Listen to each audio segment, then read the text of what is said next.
Howdy y'all, Christi here with Little Salty Homesteader. Welcome back to my YouTube channel. I am a gardener in Zone 8-A in North Texas, and I am gearing up for the fall gardening season. So I kind of wanted to take you guys along today to show you how I am transitioning parts of the garden to get ready for fall. And I'm so sorry if you hear the noise in the background. They're extending the building that's on the property behind me, so I do apologize for the noise. But I do want to show you guys what's going on, what's upcoming, and kind of talk through, you know, what my thought process is and what my current game plan is. Of course, all of this is subject to change because I change my mind 1,000 times before I settle on something. But let's go ahead and get started. We're going to start with this wild and weedy area here. For the spring and the early part of the summer, it was a flower bed that had marigolds and zinnias and snapdragons and some amaranth. And then all of the zinnias ended up with downy mildew.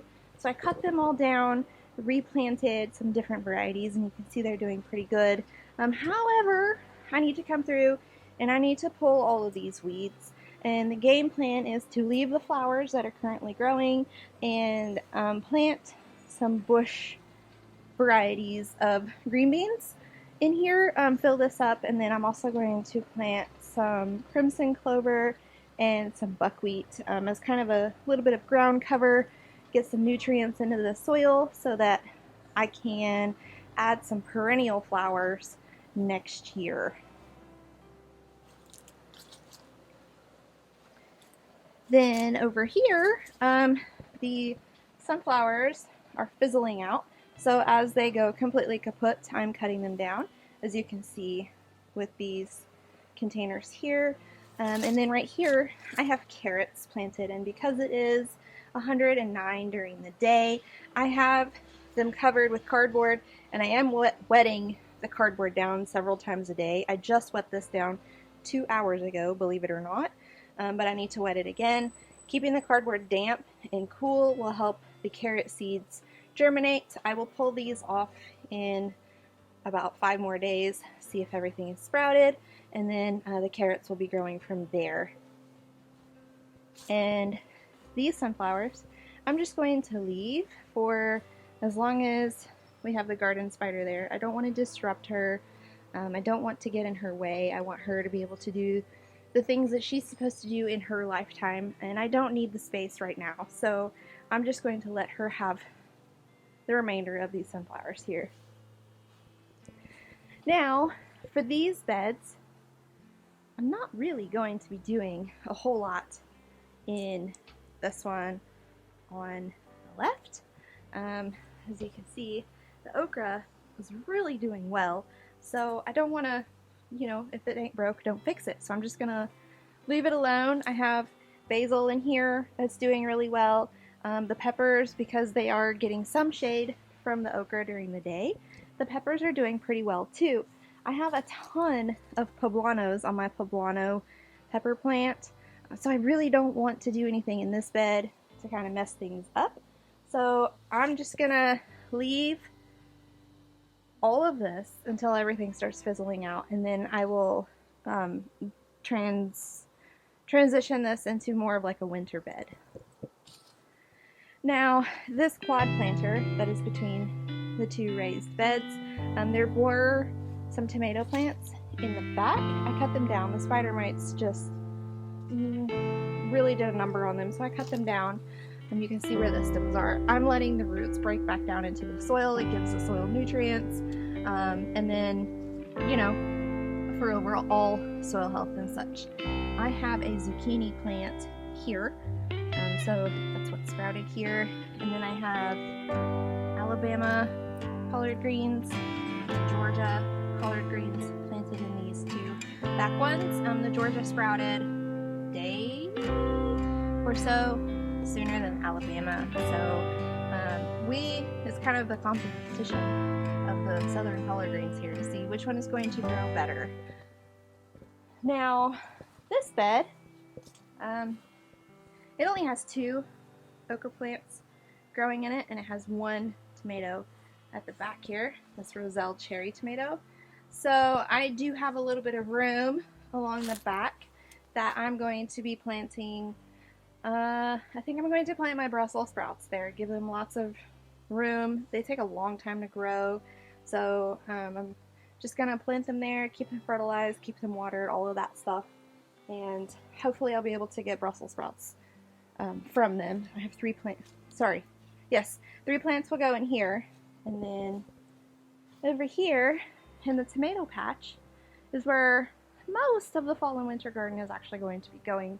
The reason why I am opting for these containers instead of these raised beds is because there's still a lot of food growing in the raised beds, and I don't want to stop that until, you know, they don't want to give me food anymore, and then I will take them out. But because they're still happily growing, I don't want to interrupt that.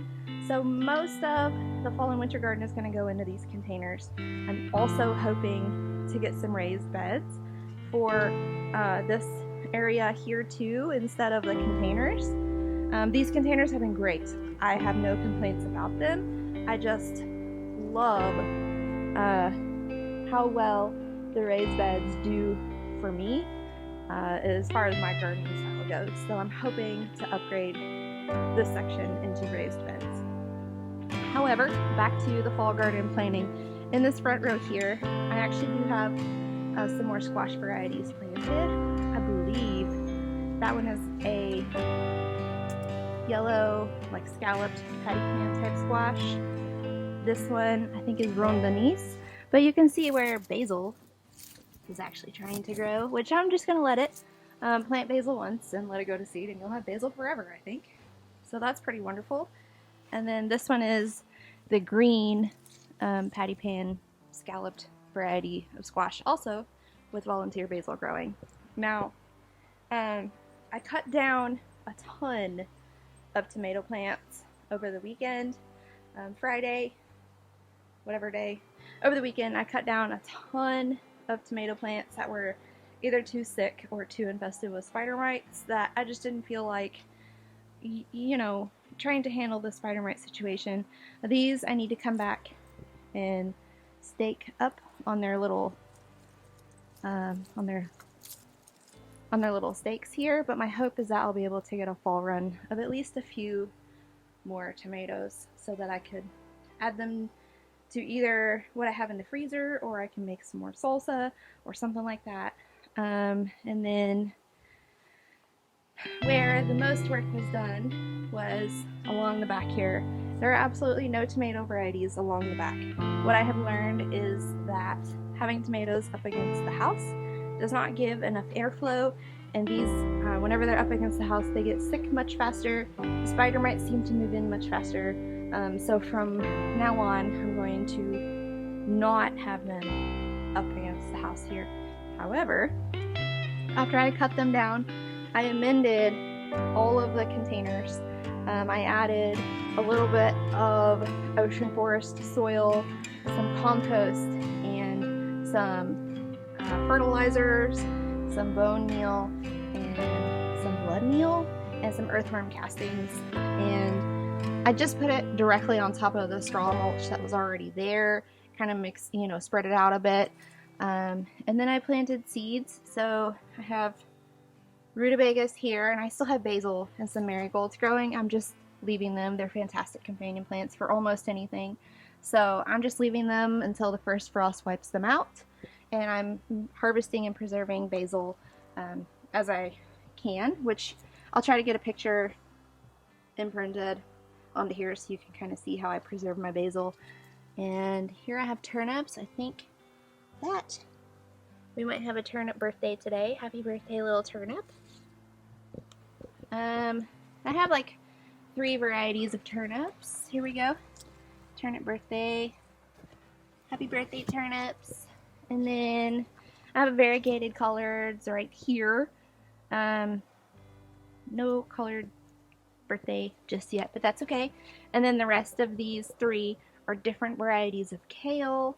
And then I have 1 more variety of kale planted. And then I have 2 more varieties of Swiss chard. One is a perpetual spinach, and the other one is a flamingo pink. So we'll have some really colorful leafy greens this year. And anywhere where there was not a tomato plant left, I went ahead and amended. That way, as it's time to transplant stuff out, it can go ahead and be planted directly in the container, and I won't have to do any additional work, just get the stuff planted. So that's basically what I have as far as like the fall and winter garden goes. I will still need to plant beets, of course the bush beans that I talked about. The beets are going on the end of the sunflower patch on the left side, where those first sunflowers are that I showed you. That will be for beets. I still have lettuces, which are going to go into that green stalk behind me. After the cowpeas come out, it's still far too hot to worry about planting lettuce, so I have plenty of time. The green stalk that has the hot peppers in it, I'm actually going to leave that empty for the winter season. I'm going to do some work on the soil. I don't think that soil is exactly where I want it to be for growing any vegetables or any herbs or anything, so I'm going to do some soil remediation on that green stalk to get it prepped for next year. The other green stalk, my original one that I got a few years ago that has herbs growing in it, that's just going to continue with herbs. It has culinary and medicinal herbs growing, and I'm just going to keep that up. But everything else, the lime tree will have to go into the house in the garage for cold weather because it won't like that. But that's pretty much it for fall and winter gardening here in North Texas. You can do almost anything that you did in your summer garden.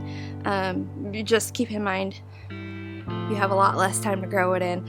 So a lot of stuff should have already been planted if you're here in North Texas, but I am not like replanting most of the spring and summer vegetables like cucumbers, okra, peppers, tomatoes, things like that. So I'm not too worried about the timelines on those. The squash I did get in time. I think those are like 60-day varieties, and we have well over 60 days before the first frost. I'm even wondering if it's going to be below 100 within the 60 days. It has been so hot. And then the bush beans, those grow very quickly too. So as long as I get those in this week, we should be harvesting them before the first frost, no problem. I still have some in the freezer that I grew over the spring. I'm just trying to build up my stock some. I may attempt dehydrating some for like vegetable soups over the winter with some carrots and celery and things, and so we'll see how that goes. But as far as like planning a fall garden, first of all, I would suggest looking up what grows well in your area in fall and winter, because if you are much colder than we are here in North Texas, you may not be able to get those tomatoes and peppers and, you know, hotter weather crops. But you'll definitely be able to get like the root vegetables and those hardy leafy green varieties in Nebraskas. So look up what grows well in your area.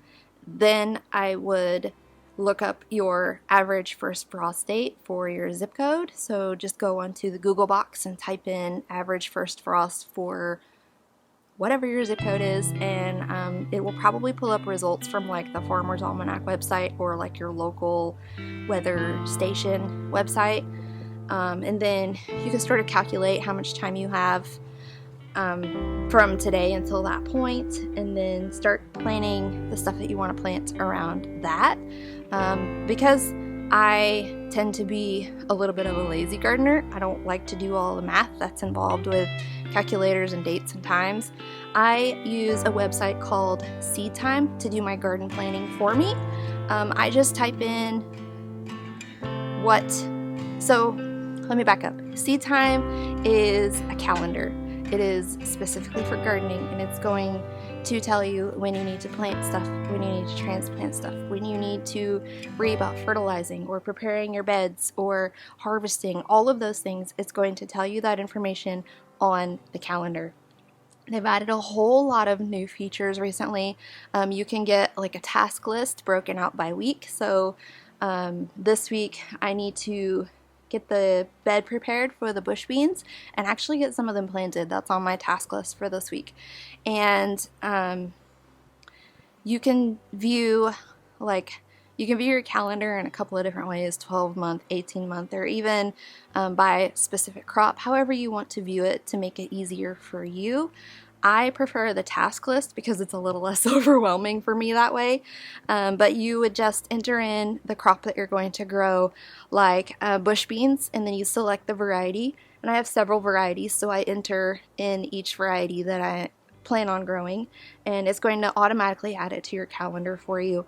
And they have like a experimental winter garden algorithm that they're testing out, so you can select that, and for like your colder weather crops like brassicas and kales and things like that, and it will sort of give you a better estimate of whenever you can expect to harvest things, because during the winter plant growth slows down tremendously, so it's going to kind of extend the growing part of the calendar for you and give you a little bit better estimate of when you can expect to do things or harvest things. You can also schedule out your succession plantings on the Seed Time website, which is fantastic, because if I want to do like another run of radishes, which I forgot to mention earlier, I'm going to be growing some radishes, or beets, or turnips, or kale, or lettuce, or whatever it is that you want to do succession plantings of, you can go ahead and add it to the Seed Time calendar as well. And then they also have a store, so if you need to purchase any seeds or anything, like you decide that you want to plant a certain type of lettuce, but you don't have the seeds for it, check their store because they might. And then with the upgraded version, you can also do like a garden layout, so you can sketch out exactly what your garden looks like and go ahead and plan where you're going to be planting things. I did do the upgraded version simply because I have a tendency to overplant and then I don't have places to plant things. So with this, it helped me figure out, okay, I don't need to plant 15 Brussels sprout plants because I don't have 15 places for them. It just helps you organize your gardening, plan your gardening a whole lot better. It saves a ton of time. I was able to plan my entire fall and winter garden in about 20 minutes. That's including the schedule, and then the layout took me maybe 30 minutes, but that's because I had to come out here and do some measuring because I wasn't exactly sure how big some of the stuff was. But that is the tool that I use as far as like getting the calendar dates. And I'm gonna move out of the sun because it's really hot already.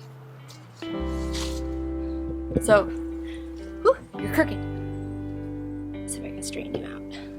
Okay, so that's the tool that I use as far as like getting the plant dates, the transplant dates, all of those things lined out for me. That way I don't have to do the math and I don't have to try to remember, okay, I have 62 days, what do I need to do today?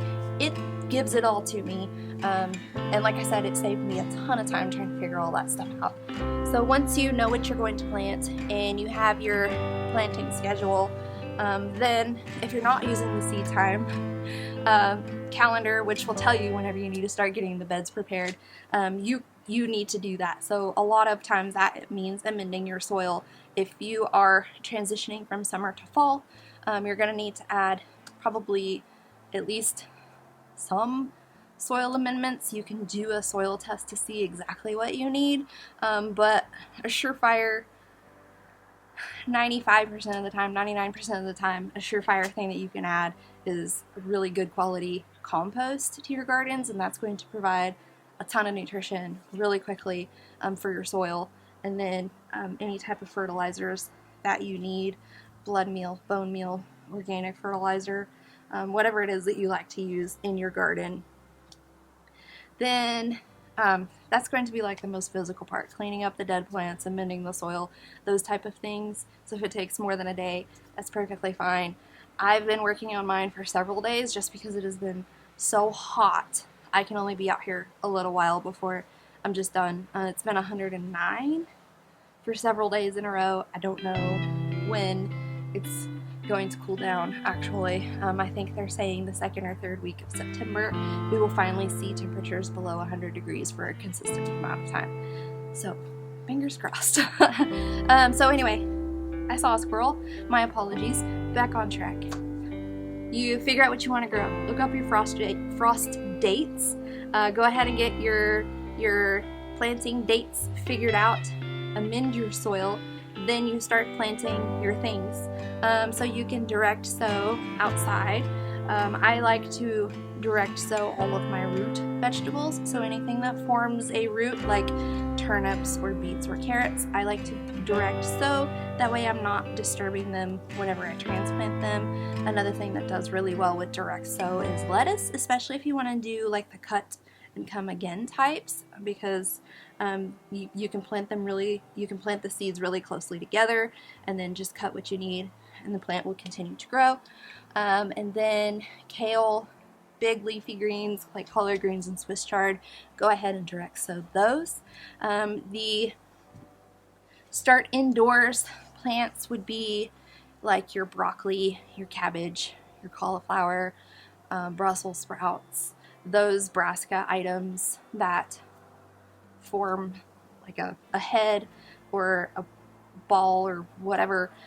You can start indoors and then transplant out. Just keep an eye on your planting schedule. Make sure you stay on track, because if you are late doing any of those things, then of course that's going to put off your harvest date, especially as the plant growth starts to slow down during those colder days and nights. So after you get all of your seeds planted, keep everything well watered. Keep an eye on the fertilizer. You know, is the plant looking like it might be a little bit deficient? Go ahead and fertilize it if you need. Keep an eye out for pests. Now, because this is fall gardening, there will be a lot fewer pests than with the spring and summer. However, here in North Texas, we do still have to worry about squash vine borers and squash bugs on those squash plants. But hopefully I'll be able to get something harvested without having to worry about either of those, but it still is a concern here. Another thing, if you do have tomatoes growing, you may see hornworms, or tomatoes, peppers, any of those nightshades. You may see hornworms still at this point, simply because it's very hot. The bugs are still thriving here. However, as it cools down, we'll see less and less pests. As we get into the deeper fall and into winter, the two pests that you'll especially have to watch out for here in North Texas are the cabbage looper, which is going to go after any of your brassicas and your big leafy greens, and then your aphids, and those will go after anything leafy, really. I have battled both every year that I have attempted a fall and winter garden. Cabbage loopers, you can cover your plants with like a bug netting to keep the moths from being able to lay their eggs. However, it gets really difficult to do if you have a big space that you're growing in. So just hand pick as you see them. Keep an eye out for the eggs and squish them or pull them off. The aphids you can wash off with a water hose. After a while they will get tired of being washed off and they will find somewhere else to live. But as it gets colder, you don't have to worry as much about any of the other bug pests that you see. Typically just those two here in North Texas until we start to warm back up, and then the cycle starts again. But the last thing that you need to prepare for a fall and winter garden here in North Texas are the one or two occasions where it will get very cold, and most plants will not be able to pull through those one or two very cold spells. So you will need to have some sort of frost protection. You can purchase frost cloth, you can get row, you can craft row covers, you can craft cold frames. There are a lot of low-cost solutions that you can do. Last year I did purchase frost cloth, and one of the options that I purchased off of Amazon was actually really thin and really cruddy, so I ended up having to come back out with like old blankets and sheets. However, those were the items that pulled through because they were covered with much heavier items. The items that just had the single layer of frost cloth, they didn't pull through because they weren't protected enough. So just keep in mind, some frost cloth will only protect like 5 to 10 degrees. You may want to double it up so you get a little bit extra protection, or look into like a greenhouse type plastic, not the painter's plastic, but greenhouse plastic, because it's going to help insulate any of the warmth that the plant generates on its own. It's going to sort of spread that out amongst the rest of the plants and create a nice insulated environment during the coldest cold spells. Like I said, it's only 1 or 2 times in the entire season here in North Texas, but now that I've said that, watch, it's going to happen all season long, and we're going to be protecting our stuff nonstop, which is fine. They do it in much colder climates than here, like up in Maine. That's how they're able to grow a fall and winter garden, is by protecting it the entire season. So there are definitely ways to be able to grow food year-round here in North Texas with just a little bit of effort as far as the frost protection goes. But that is all I have for you today. I do hope that you found this video informative. If you liked what you saw, please go ahead and like the video, subscribe to my channel, do all of those different likey, subscribing things. And I will see you guys next time. Bye!